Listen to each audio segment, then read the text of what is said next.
ब्राह्मण समाज से आप आते हैं, कहा जाता मुसलमानों की पार्टी है। अनुभव कैसा रहा आपका दारुसलाम का? असुद्दीन वैसी से मिले, फायर ब्रांड नेता अकबरुद्दीन वैसी से मिले, कैसा रहा? और एक भाई रामायण में अगर लक्ष्मण था राम का, तो इस महाभारत के युद्ध में ओवैसी साहब के दूसरे भाई अकबर साहब आप हैं।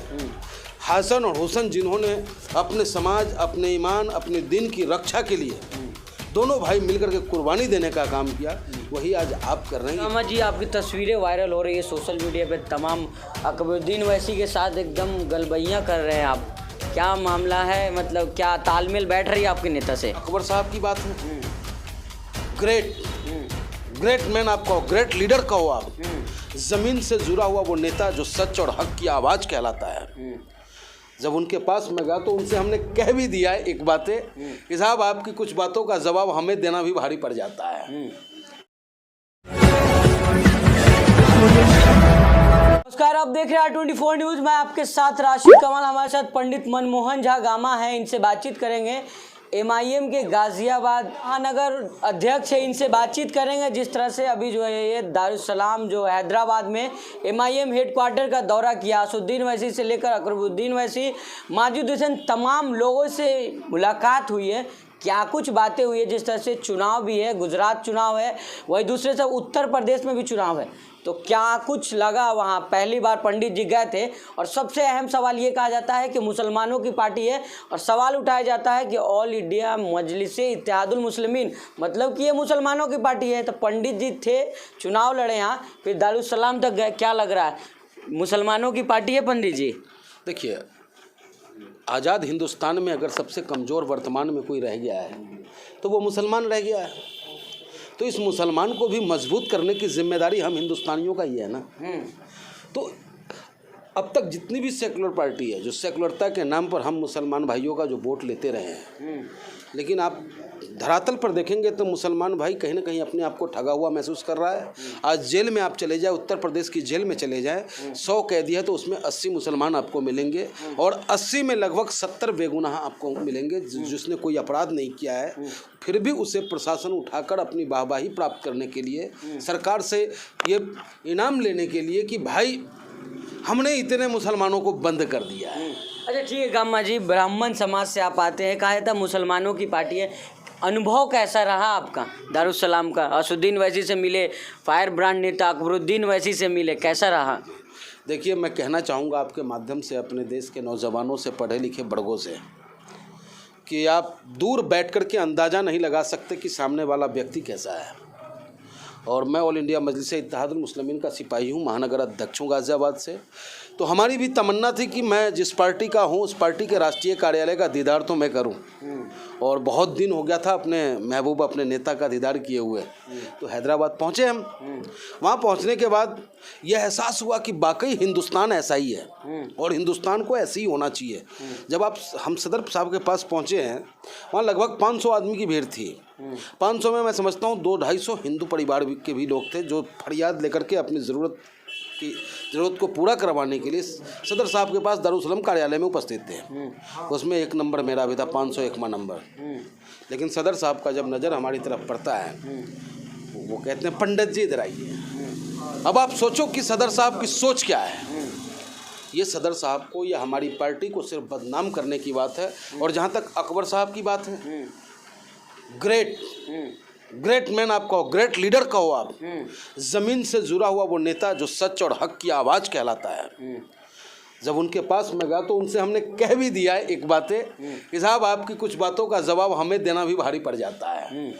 लेकिन आपको देखने के बाद ये महसूस हुआ, आपके करीब बैठने के बाद ये महसूस हुआ कि वाकई सच्चे देशभक्त हो आप।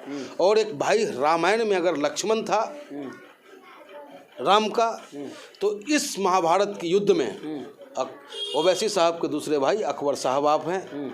हसन और हुसैन जिन्होंने अपने समाज, अपने ईमान, अपने दिन की रक्षा के लिए दोनों भाई मिलकर के कुर्बानी देने का काम किया, वही आज आप कर रहे हैं। ये लड़ाई आप अपनी नहीं लड़ रहे हैं, कमज़ोर वर्गों की लड़ाई लड़ रहे हैं और हमें आपका साथ और आशीर्वाद चाहिए।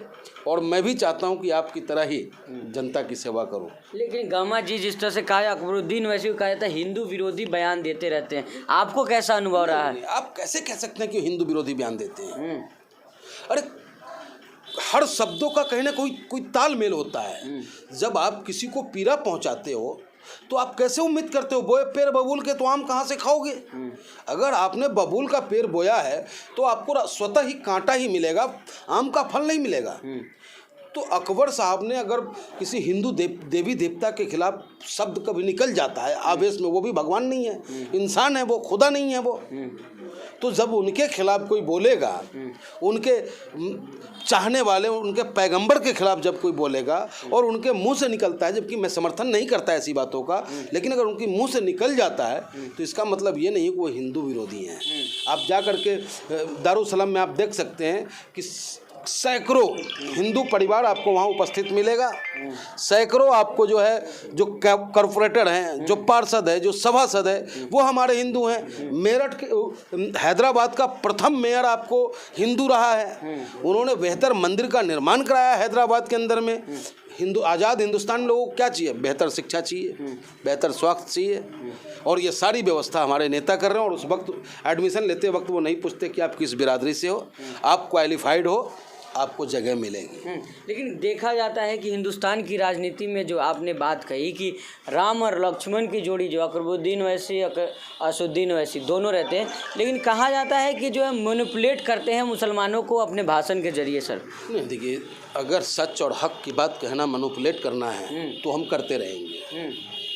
आप ये कितनी बार टीवी पे ये वाइट चला, जब शाहरुख ने अंकिता सिंह को जिंदा जलाया तो उसके खिलाफ मजबूती के साथ अगर हिंदुस्तान का कोई नेता बोला तो वो हमारा नेता बैरिस्टर असदुद्दीन ओवैसी साहब बोले। इस डिबेट को नहीं दिखाएंगे वो ये दिखाएंगे कि पहलू खान पे नेता ने क्या कहा, वो ये दिखाएंगे कि जुनैद पे क्या कहा उन्होंने। याद होगा ना आपको, वो जुनैद लड़का हरियाणा का, रमजान का महीना, कपड़ा खरीदने आया था, क्या दोस्त था वो, अपने त्यौहार की तैयारी करने आया था। सिर्फ उसे इसलिए मार दिया गया क्योंकि वो मुसलमान है, और उसे मार दिया गया तो उसकी आवाज़ को उठाएगा कौन भाई? क्योंकि सेकुलर के नाम पर वोट प्राप्त करते हैं वो मौन हो जाते हैं। अब रहा भारतीय जनता पार्टी क्यों समर्थन करे वो हमारा? तो कोई ना कोई तो बोलेगा, और सामर्थ्यवान व्यक्तियों को चुप नहीं रहना चाहिए। अगर वो चुप है तो वो उस पाप का भागीदार है। लेकिन गामा जी, जिस तरह से चुनाव भी नज़दीक है, जिस तरह असदुद्दीन वैसी का लगातार गुजरात का दौरा हो रहा है, अभी उत्तर प्रदेश में भी चुनाव, क्या कुछ बातें हुई, कुछ तैयारी के ऊपर बात हुई? जी, ये मेन सवाल आपने किया, क्योंकि सदर साहब का कहना है कि हमें रिजल्ट चाहिए। मैंने उनसे कहा कि प्रदेश अध्यक्ष शौकत अली साहब के नेतृत्व में उत्तर प्रदेश का कार्यकर्ता मजबूती के साथ काम कर रहा है और निश्चित रूप से आपको बेहतर रिजल्ट मिलेगा। और जहाँ तक गाज़ियाबाद की बात है, आपका आशीर्वाद और शौकत साहब का निर्देश होगा हमारे साथ। निश्चित रूप से नगर निगम के चुनाव, निकाय के चुनाव, चेयरमैन के चुनाव में बेहतर परफॉर्मेंस गाज़ियाबाद ऑल इंडिया मजलिस इत्तेहादुल मुस्लिमीन देगा। कुछ दिशा निर्देश उन्होंने दिया जो मैं आपको नहीं बता सकता, क्योंकि राजनीति में कुछ बातें रणनीति के तहत उसे यूज किया जाता है। तो निश्चित रूप से आप देखेंगे कि इस गाज़ियाबाद में दूसरी पार्टी अगर विपक्ष के रूप में मजबूत के साथ नजर आएगा तो वो ऑल इंडिया मजलिस इत्तेहादुल मुस्लिमीन होगा। सपा बसपा सब साफ, फ्रंट पे सिर्फ ऑल इंडिया मजलिस इत्तेहादुल मुस्लिमीन। अच्छा गामा जी, आपकी तस्वीरें वायरल हो रही है सोशल मीडिया पे, तमाम अकबरुद्दीन वैसी के साथ एकदम गलबैयाँ कर रहे हैं आप, क्या मामला है? मतलब क्या तालमेल बैठ रही है आपके नेता से? देखिए, तालमेल कहते हैं कि जैसा आपका मन होगा सामने वाले का मन भी वैसा ही होता है। जब आप किसी के लिए बैर भावना रखते हो तो उन्हें महसूस हो जाता है सामने वाले को। और मैंने कहा ना कि अकबर साहब के करीब आप जाके देखो। मैं उन गोदी मीडियाओं को कहना चाहता हूँ जो आप मेरे नेता, फायर ब्रांड नेता के खिलाफ गलत बयानबाजी आप करते हो, उनके बारे में गलत समाज के अंदर परोसने का कार्य करते हो, और उन लोगों से भी कहना चाहते हैं जो कट्टरता के नाम पर एक दूसरे की लिंचिंग करने का प्रयास करते हैं। उनसे मैं अनुरोध करूंगा कि एक बार एक बार मेरे अकबरुद्दीन साहब के नज़दीक आप जाके देख लो, आप उनके दीवाना ना हो गए तो कहना। जी। लेकिन सर जिस तरह से आप गए वहाँ पे, लेकिन तमाम जहाँ भी उनकी सभाएं होती है उत्तर प्रदेश में भी जहाँ भी, लेकिन लोग तो भीड़ भाड़ करते हैं लेकिन विश्वास नहीं दिखा पा रहे आप लोगों की पार्टी पे लोग जो है। ये बहुत बड़ी विश्वास है, क्योंकि जो भी भीड़ हमारे पास आती है वो पेड वाली भीड़ नहीं होती, सुविधा वाली भीड़ नहीं होती। तो जुट जाती है, लोग कहते हैं भाषण सुनना बड़ी अच्छा लगता है। नहीं। हाँ। अगर आदरणीय प्रधानमंत्री जी की भी रैली होती है किसी ज़िले में, तो उस ज़िले के आसपास के 5 ज़िलों में सरकारी बसें लगा दी जाती है। लेकिन हमारे नेता को सुनने के लिए न हम कार्यकर्ताओं के पास वो पैसा है कि हम उनके लिए बस सुविधाएं अरेंज करवा पाएँ। तो कार्यकर्ता जहाँ भी सुनता है वो स्वतः ही भागा आ जाता है और उनके भाषण को सुनता है। आज वो भाषण सुन रहा है, कल वो हमें वोट भी देगा और इस बेहतर रिजल्ट आप देखेंगे नगर निगम में। लोगों को पता चल जाएगा निकाय चुनाव में कि ओवैसी साहब की दीवानगी किस कदर से बढ़ चुका है। लेकिन जिस तरह से भाजपा के नेताओं का जो सर वीडियो वायरल हुआ था, बयान भी आया था कि ओवैसी साहब के साथ हिंदू नहीं जुड़ता है, तो गामा जी वहाँ पहुँच गए, फोटो वायरल हो गया, क्या कहेंगे? देखिए, ये तो कहने की बात है।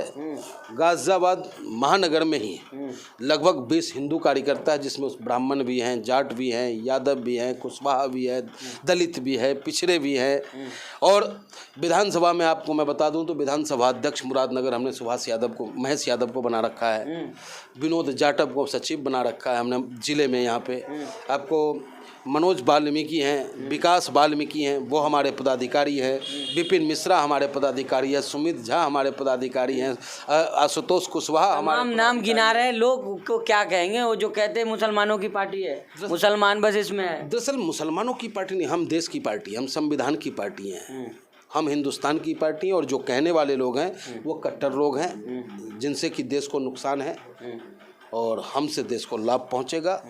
ऐसे लोगों पे अंकुश लगाने का हम काम कर रहे हैं, इसलिए हम पे उंगली उठाई जा रही है। तो वहाँ की सबसे अच्छी चीज़ें क्या लगी? आप जो हैदराबाद गए थे, दारुसलाम, तमाम लोग जो ख्वाहिश है तमाम MIM के लोग जो हैं कि जाना है वहाँ जाएं, जनता दरबार भी लगता है, क्या माहौल था वहाँ? जनता दरबार में मैंने ये महसूस किया कि जो बातें हमारे नेता के बारे में, हमारी पार्टी के बारे में की जाती है, ऐसा कहीं कुछ नहीं है। फरियादी कोई भी हो न उसके, और ये हमारे सदर साहब का देखा मैंने कि वो नज़रें उठा के लोगों को नहीं देखते कि मैं मदद किसकी कर रहा हूँ। उनका कलम होता है, फाइल जो भी आता है उनके सामने उसे वो देखते हैं और उनका कलम चलता है और उनसे पूछते हैं समस्या क्या, वो सुनते हैं और अपने काम को करते हैं, चेहरा तक नहीं देखते। और जो वहाँ पे जो उनके सिपह सलार है, नवरत्न है, जो उनका सुरक्षा गार्ड है, सुरक्षा गार्ड भी चाह के भी किसी पिछले बैठे हुए लाइन में व्यक्ति को वो आगे नहीं ला सकता। अगर आगे में कोई है और उसका चाहने वाला है तो वो बाद में ही आएगा। यही है निज़ाम, जो जहाँ शेर और बकरी एक घाट पे पानी पी सकता है, वो निज़ाम लाएगा बैरिस्टर असदुद्दीन ओवैसी साहब के नेतृत्व में। योगी आदित्यनाथ तो कहते हैं कि निज़ाम का सिस्टम ही ख़त्म कर देना है। अरे इनके कहने से सिस्टम में ख़त्म हो रहा है, फरफराने से कुछ होता है। अभी गए थे, दौरा किए हैं योगी जी। अरे जाए नहीं, खूब जाए ना, क्या दिक्कत है? और उसी पर जब हमारा नेताजी कह देते हैं, अरे कैसा कैसा लोग आ जाता है भाई, अरे कैसे कैसे लोग किस्मत से मुख्यमंत्री बन जाता भाई।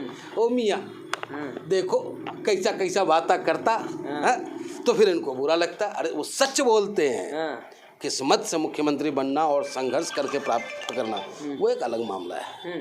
तो आपको लग रहा है मतलब कि असदुद्दीन ओवैसी को इस बार जो है चुनाव में फ़ायदा होगा, गुजरात चुनाव या उत्तर प्रदेश में चुनाव हो? हिंदुस्तान के चुनाव में फ़ायदा होगा। और मैंने बहुत पहले आपसे कहा था कि आने वाला 2024 का चुनाव बैरिस्टर ओवैसी साहब लोकसभा के मेन केंद्र बिंदु में होंगे। उनकी इच्छा के बगैर कोई PM नहीं होगा और वो चाहेंगे तो PM वो खुद बनेंगे, वो चाहेंगे तो किसी को भी फर्श से उठा कर अर्श पे पहुंचा देंगे। नीतीश कुमार वहाँ पोस्टर बैनर लगवा दिए, पूरा तैयारी में है कि बिहार में किए हैं, अब देश में करेंगे काम। अब उनका ललन सिंह का बयान तो कल ही आ गया है कि नहीं हमरा नीतीश जी PM के दावेदार नहीं। अरे CM की कुर्सियाँ बचाते रहिए ना भाई, PM के लिए भी एक से एक महारथी है। तो वैसे साहब को बनाना चाह रहे हैं बिल्कुल। देखिए नेता कैसा हो, जो सब मन भाए। नेता वो हो जो जनता के मुताबिक शासन कर सके।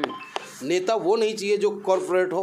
आज भाजपा के अंदर में चाहे वो राज्यसभा आप देख लो, लोकसभा देख लो, जितने भी उनके सांसद हैं, राज्यसभा सांसद या लोकसभा सांसद, लगभग कॉरपोरेट हैं, लगभग उद्योगपति हैं। और उन उद्योगपतियों को क्या पता कि बाज़ार में आलू किस रेट में मिल रहा है, किसानों से किस रेट में खरीदा जा रहा है।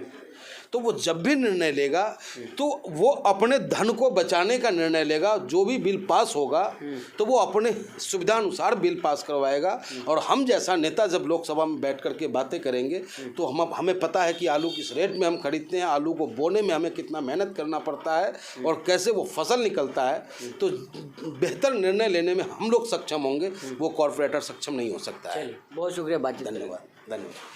तो ये पंडित मनमोहन झा गामा हमारे साथ थे, बातचीत कर रहे थे। हैदराबाद से अभी ये आए हैं, वहाँ से अकबरुद्दीन ओवैसी और असदुद्दीन ओवैसी दोनों से मुलाकात करके जिस तरह से चुनाव भी है तो कह रहे हैं कि पूरे जो तैयारी है चुनाव को लेकर पूरी तैयारी हो रही है और पूरे देश में जो है इस बार असदुद्दीन ओवैसी का डंका बजने वाला। बाकी और भी खबरों के लिए हमारे साथ बने रहिएगा। धन्यवाद।